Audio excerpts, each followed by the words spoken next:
మహాగణాధిపతయే నమః. ఓం గురుభ్యో నమః. ఓం శ్రీమాత్రే నమః. రిట్రోగ్రేషన్ అసలు మనకి ఎప్పటి నుంచి ఉంది, దాని మూలంగా ప్రతి లగ్నానికి, ద్వాదశ లగ్నాలు లేదా లగ్నం తెలియని వారు రాశి వారికి ఎటువంటి ఫలితాలు జరగనున్నాయి, అది ముఖ్యంగా జూలై 13వ తేదీ నుంచి నవంబర్ 28వ తేదీ వరకు ఈ శని వక్ర త్యాగం అంటే వక్ర గతిలోకి వెళ్తాడు. వక్ర త్యాగం జూలై 28వ తేదీ తర్వాత వక్ర త్యాగం అవుతుంది.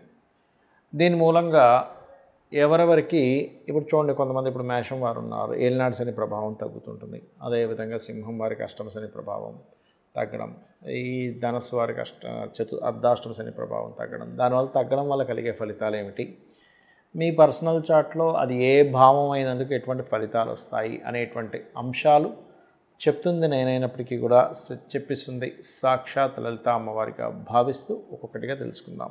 వృశ్చిక లగ్నము, వృశ్చిక రాశి. వృశ్చికం వారి కనుక చూసుకున్నట్లయితే అర్ధాష్టమ శని అయిపోయింది కదా అనుకున్నది మరలా వెనక్కి వస్తుంది శని. దీనివల్ల ఏమిటి అంటే కొద్దిగా మీరు విద్యార్థులు విద్యా సంబంధించినటువంటి విషయంలో నిర్ణయాలు తీసుకునేటప్పుడు కాస్త జాగ్రత్తగా ఉండాలి. మరియు రియల్ ఎస్టేట్ రంగాల వారు ఏదైనా ఒక భూమిని కొనుగోలు చేసేటువంటి అంశంలో, లేదా మనకి కొన్నిసార్లు చూడ మనం ఏదైనా భూమిని కొని అక్కడ సెక్యూరిటీ పర్లేదులే అనుకుంటే ఎవరో వచ్చి మళ్ళీ కబ్జా చేయడం లాంటివి ఉంటుంటాయి. కాబట్టి సహజంగానే ఇప్పుడు మీకు రాహు 4లో ఉంటూ దశమంలో కుజుడు కేతు ఉన్నందుకు దీని యొక్క వక్రగతి యొక్క ఎఫెక్ట్ అనేటువంటిది ముఖ్యంగా చదువు మీద, ఏదైనా ప్రాపర్టీస్ కొనుగోలు చేయడము, లేనట్లయితే ఏదైనా వెంచర్ వేసి దాన్ని మరలా ముక్కలుగా చేసి దాన్ని అమ్ముతూ ఉంటారు. అటువంటి విషయాల్లోని ఉద్యోగంలో ముఖ్యంగా 28 జూలై వరకు దశమ స్థానంలో కుజుడు ఉండి దాని మీద దృష్టి పడుతుంటుంది. కాబట్టి ఈ ఉద్యోగ సంబంధించిన విషయాల్లో, నిర్ణయాలు తీసుకునే విషయాల్లో కొంత జాగ్రత్తగా ఉండాలి. అయితే ఇక్కడ పంచమంలో ఎప్పుడైతే శని భగవానుడు వక్రించాడో, సంతాన స్థానంలో వక్రించినందుకు మీ యొక్క సంతానానికి విదేశాలకు వెళ్ళాలని ఎప్పటి నుంచో చేసేటువంటి ప్రయత్నం ఈ వక్రగతి సమయంలో ప్రయత్నం తొందరగా ఫలిస్తుంది. అలాగే కొన్నిసార్లు అంటే విదేశాల్లో ఉండేటువంటి స్నేహితులకి ఇంకో ప్రదేశానికి మార్పు రావడము, మీ యొక్క సంతానానికి కూడా విదేశాలకు వెళ్ళడానికి ఛాన్సెస్ రావడం అని చెప్పుకున్నాం.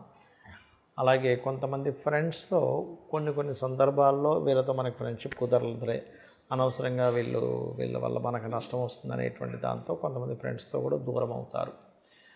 ఫ్రెండ్స్తో దూరం అవడము, ఇష్టపడిన వారితో కొంతవరకు దూరం అవడం, ఇటువంటివి కనిపిస్తున్నాయి.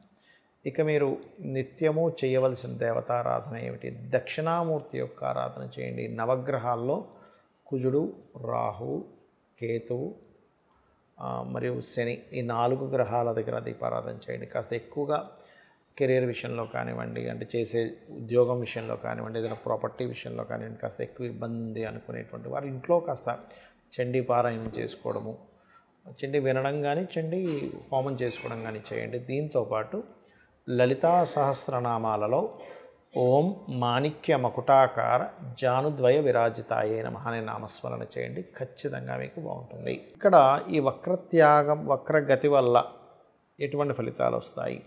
దేశకాల సంబంధంగా చూసుకుంటే ఇప్పుడు ఏదైతే రకరకాల యుద్ధాలని, రకరకాల ఇబ్బందులు ఏవైతే పడుతున్నారో, జన నష్టం ఎంతైతే జరుగుతుందో ఈ వక్రత్వం వల్ల జన నష్టం కొంత తగ్గుతుంది. గుర్తుపెట్టుకోండి, కొంతవరకు తగ్గుతుంది. బట్ ఇక్కడ ఏంటంటే శని ఎంత మీకు గురువు రాశుల్లోంచి వక్రించినా కొంత ఇస్తూ ఉంటాడు జీవరాశులైనటువంటి దానివల్ల. అలాగే శని ఎప్పుడైతే కుంభంలోకి వెళ్తుంటాడో, అదేవిధంగా కుజుడు కూడా కేతువుతో ఉన్నందుకు కొంచెం భూమి చీల్చే అంత సమర్థమైనటువంటి బాంబుల వల్ల కొంతవరకు కొన్ని దేశాల్లో భూమి కూడా చీలుకునేంత ఇదిగా అవుతూ ఉంటుంది. ఇది పర్టికులర్గా మనకి కుజుడు సింహంలో ఉన్నప్పుడు కానివ్వండి, దాని తర్వాత వృశ్చికంలోకి అంటే ఈ ప్రభావం పడటం వల్ల, దీనివల్ల కొంతవరకు ఈ వక్రగతి వల్ల కుజుడు కూడా తర్వాత మనకి సింహం నుంచి మారడం వల్ల మనకి హైదరాబాద్ లాంటి ప్రదేశాల్లో కొంతవరకు ఈ భూ సంబంధించినటువంటివి పెరుగుదల కూడా ఉంటుందండి, గుర్తుపెట్టుకోండి. అయితే మరి ఈ వక్రగతికి సంబంధించింది కానీ, ఏలినాటి శనికి సంబంధించింది కానీ కేవలం గోచారం వల్లే ఇంత ప్రభావం ఉంటుందని చాలామంది నన్ను అడుగుతున్నారు. దానికి పర్టికులర్గా మీరు చూసుకోవాల్సింది ఏమిటి అంటే, మీ జన్మజాతకం ఏంటో చూసుకోండి మొట్టమొదటిగా. అంటే మీ జాతకంలో ఉదాహరణకు మీరు ఎందులోనో ఇరుక్కుపోయారు, దాని నుంచి బయటికి రాలేకపోతున్నాం అంటే దాని అర్థం ఏమిటి అంటే మీ యొక్క లగ్నాధిపతి ఎవరైతే ఉన్నారో, మీది మేషం నుంచి మీనం వరకు 12 లగ్నాల్లో ఏదో ఒక లగ్నం మీద అయి ఉంటుంది. ఆ లగ్నాధిపతి ఎక్కడైనా స్ట్రక్కింగ్ యోగాలో ఉన్నాడా చెక్ చేసుకోవాలి.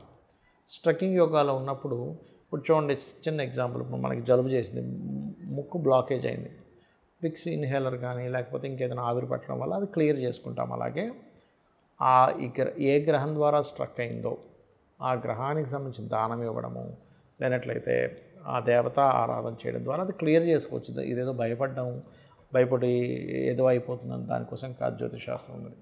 అలాగే చాలామంది ఎంతో కష్టపడుతున్నా ఇప్పుడు గోచారంలో ధనస్థానం మీద ఇలా ఉందండి అంటే అది ఒక 10 to 15% దాని ప్రభావం.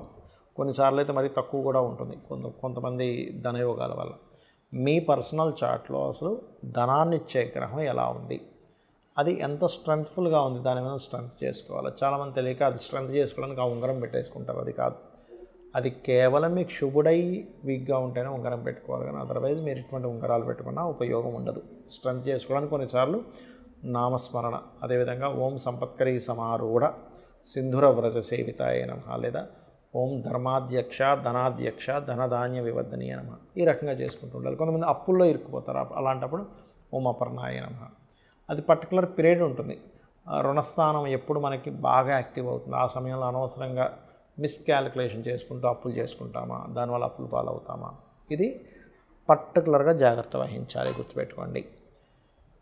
అలాగే మరొక విషయం ఏంటంటే ఇక్కడ కొంతమందికి సహోదరులతో సరైన కమ్యూనికేషన్ లేకపోవడం, ఇవన్నీ ఎందుకు అవుతాయంటే పూర్వజన్మల్లో సహోదర వర్గంతో మీరు సరిగ్గా ఉండవలసిన ధర్మంగా లేకపోవడం వల్ల సహోదర వర్గంతో ఇబ్బంది వస్తూ ఉంటుంది.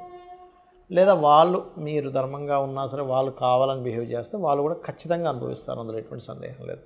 అలాగే ఎప్పుడు నిర్ణయం తీసుకోవాలి, ఏ సమయాల్లో జాగ్రత్తగా ఉండాలి, అది గోచారం ఎంత చెప్తుందో మన పర్సనల్ చార్ట్ కూడా నిర్ణయాలు ఏ నెలల్లో తీసుకోవాలి, ఏ నెలల్లో తీసుకోవద్దు. చాలామంది నిర్ణయం తీసుకునే సమయం, నిర్ణయం తీసుకునే హోరా, నిర్ణయం తీసుకునేటువంటి మంత్ చాలా జాగ్రత్తగా దాన్ని అర్థం చేసుకుంటూ ఉండాలి దాన్ని ప్రారంభించేటువంటి విషయాల్లో.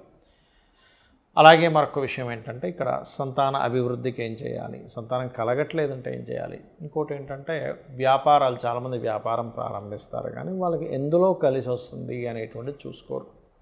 ఎంతసేపు హడావిడిగా ఏదో ప్రారంభించేయడం, దానిలో ధనయోగం లేదు. అసలు ధనయోగం ఏ వ్యాపారం ఇస్తుందో, అసలు మీకు వ్యాపార యోగం ఉందా లేదా, దానికి సంబంధించిన మహాదశ నడుస్తుందా లేదా అనేటువంటి సూత్రప్రాయంగా ఉంటాయి జ్యోతిష్యంలో. అంతేగాని కేవలం ఏదో ఏలినాటి శని నడుస్తుంది కాబట్టి నేను వ్యాపారం చేస్తే కలిసి రాదను, అర్ధాష్టమ శనో అష్టమ శనో కాదు, ఇది పర్టికులర్గా తెలుసుకోండి. అలాగే వివాహ సమయం దగ్గర నుంచి, ఇన్వెస్ట్మెంట్స్ సంబంధించిన విషయాల దగ్గర నుంచి, విదేశాలకు వెళ్ళేటువంటి అంశాల దగ్గర నుంచి అన్నీ కూడా మీ జన్మజాతకంలో పర్టికులర్ మహాదశ ఏ రూపంలో మీకు యోగాన్ని ఇస్తుంది, ఇది రైట్ టైమా కాదా వివాహం చేసుకోవడానికి, ఇది రైట్ టైమా కాదా పార్ట్నర్షిప్ చేయడానికి, మీకు అసలు మీ జన్మజాతకంలో పార్ట్నర్షిప్ చేసే యోగం ఉందా లేదా, ఇప్పుడు ఇన్వెస్ట్మెంట్ చేయడం కరెక్టా కాదా, విదేశాలకు వెళ్ళడం కరెక్టా కాదా, గోచారం ఎంతవరకు అనుకూలిస్తుంది. కానీ లేదండి నాకు డిజైర్ ఉంది, అలాంటప్పుడు మీరు ఎటువంటి చిన్న చిన్న పరిహారాలు, ఏదో పెద్ద వేలు లక్షలు ఖర్చు పెట్టి పూజలు చేయాల్సిన అవసరం లేదు. చిన్న నామస్మరణ రోజు కూర్చొని ఒక అరగంట 40 నిమిషాలు కూర్చొని చేయడం వల్ల అది మీకు బలాన్ని ఇస్తుంది. మీకు ఆ సిచ్యువేషన్ హ్యాండిల్ చేసేటువంటి శక్తిని అమ్మవారు ఇస్తుంది. ఆ రకంగా మీరు ఎప్పుడైనా సరే గుర్తుపెట్టుకోండి, మీ జన్మజాతకంలో ఉండేటువంటి ప్లానటరీ పొజిషన్స్ ఎలా ఉన్నాయి, అది ఎంత స్ట్రెంగ్త్ కలిగి ఉన్నాయి చూడండి. ఇప్పుడు మనలో ఉండేటువంటి స్ట్రెంగ్త్ ఏంటని తెలుసుకుంటాం. నాకు బాగా స్కిల్స్, రైటింగ్ స్కిల్స్ ఉన్నాయంటారు, కొంతమంది సింగింగ్ స్కిల్స్ అంటారు, మరి కొంతమందికి అకల్ట్గా ఏదైనా ప్రిడిక్ట్ చేసే స్కిల్స్ ఉంటాయి, మరి ఒక్కొక్క రకంగా కొంతమంది స్కిల్స్ ఉంటాయి. బైక్ బాగా నడుపుతారు, కారు బాగా నడుపుతారు. అది ఎలాగో మీ పర్సనల్ చార్ట్లో కూడా మీ జాతక చక్రంలో ఉండేటువంటి గ్రహాలు ఎలా ఉన్నాయనేటువంటిది చూసుకోవాలి. ఆ రకంగా ఆ బలాన్ని దాన్ని సంబంధంగా ప్రయత్నాలు చేయడం ద్వారా సక్సెస్ రావడము, ఏది బలహీనంగా ఉందో దానికి సంబంధించిన రెమెడీ చేయడం ద్వారా ఖచ్చితంగా మీకు బాగుంటుంది. దీంతోపాటు జాతకం లేదు అనుకునేవారు ఏమీ ఇబ్బంది పడకుండా చక్కగా అమ్మవారి ఆరాధన నిత్యము చేయడం ద్వారా ఖచ్చితంగా మీ యొక్క జీవితం అమ్మవారే చూసుకుంటుంది. శ్రీమాత్రే నమః.